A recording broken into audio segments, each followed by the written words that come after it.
આઈનાઓ વચ્ચે ચર્ચા થાય છે કંઈક એવી કે રોજ માણસ જેવો છે એવો કાં દેખાતો નથી.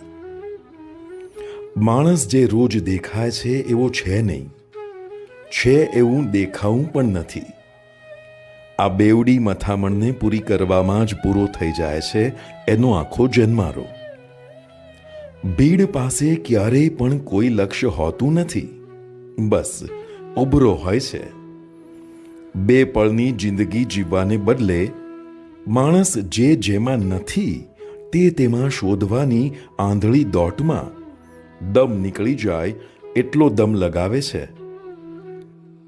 કોઈ આપણને પથ્થર હૃદય કહી જાય એવું પણ ન કરીએ, અને આપણા કારણે કોઈ હૃદય પથ્થર જેવું ન થઈ જાય એનું પણ ધ્યાન રાખીએ. મારી યાત્રા જ મારો આરામ, મારો આધાર, મારો આનંદ છે. અડચણ પણ શિક્ષણ આપે છે. એ લક્ષણ છે કે તમારી યાત્રા ચાલુ છે. નાહક નાની વાતમાં ચેઇન પુલિંગ કેમ? આવા અનેક વિચારો એક જ પુસ્તકમાં મેળવવા માટે બંધુ બેલડી પૂજ્ય આચાર્ય શ્રી જીન હેમચંદ્ર સાગર સુરી મહારાજના શિષ્યરત્ન પૂજ્ય પન્યાસ શ્રી વિરાગચંદ્ર સાગરજી મહારાજ દ્વારા લિખિત નવરાશની પળોમાં કાવ્ય કૃપા આ પુસ્તક અવશ્ય વાંચો.